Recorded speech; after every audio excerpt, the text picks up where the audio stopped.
So in this video, I will explain our optimizer. Suppose we have a neural network and we got our loss after forward propagation. To reduce that loss, we need optimizer. So here we have many types of optimizer like our gradient descent, SGD, mini batch SGD, etc. In this video, I will talk about our gradient descent. Our gradient descent. So we can see our gradient descent curve. It is a 3D curve. So there are three things.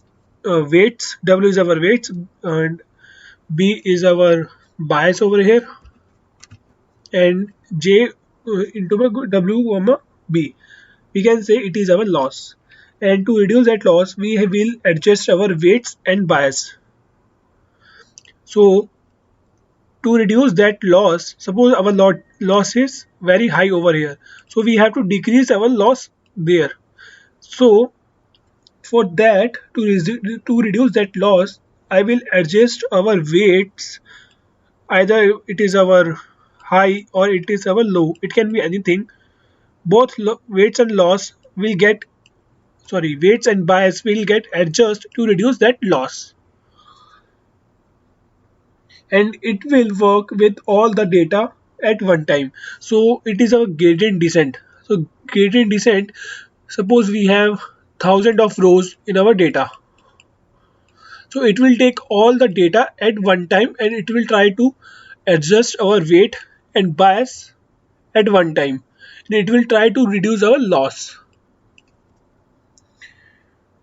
And suppose we have a small data set like this. If I say, so let's read our gradient descent definition. So gradient descent is an optimization algorithm for finding a local minima of a differential function.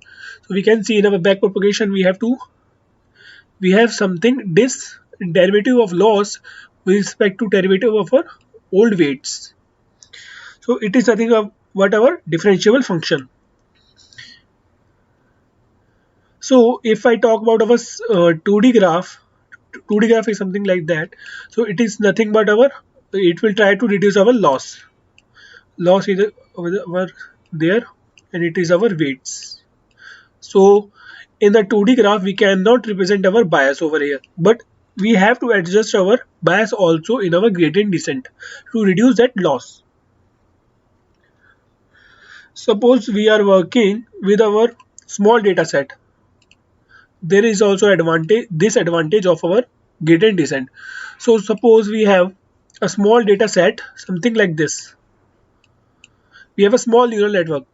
Then our gradient descent will work very well with our small data. But suppose we have a millions of our data and we have hundred of our hidden layers.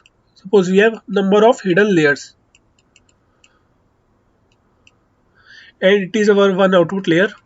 And suppose we have input features are also in our high amount. Suppose in our back propagation, this derivative will it will take whole data at one time to find this derivative.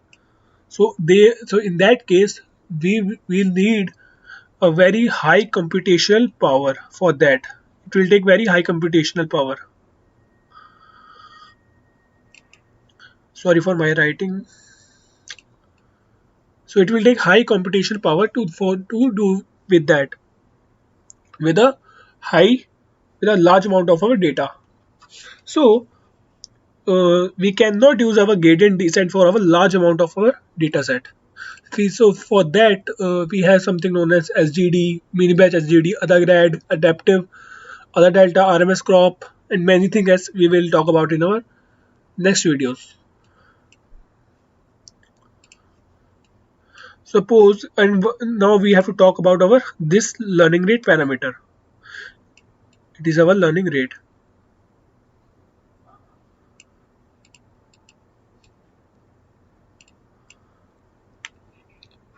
So learning rate always lies between 0 to 1. The values of learning rate always lies between 0 to 1.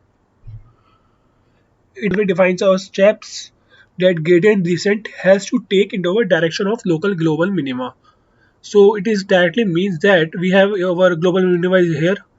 So how many steps we have to take? Either it is a large step or it should be a low step towards global minima. While taking the value of learning rate, we should take care that the learning rate the learning rate cannot be too high, cannot be too low. If we take a big number of learning rate, suppose we have take our big learning rate, then our derivative will never be reach our global minima. Suppose we take our large value, our eta value will be 3 or 4. So it will never go in our global minima. It will always jump here, here, here. It will never reach our global minima in case of high learning rate. Let's talk about our low learning rate. If we take our learning rate too small, then it will take more time to reach our global minima. Suppose we have take our very small learning rate like this. It will take our more and more time to converge in our global minima. So this is so we should take care.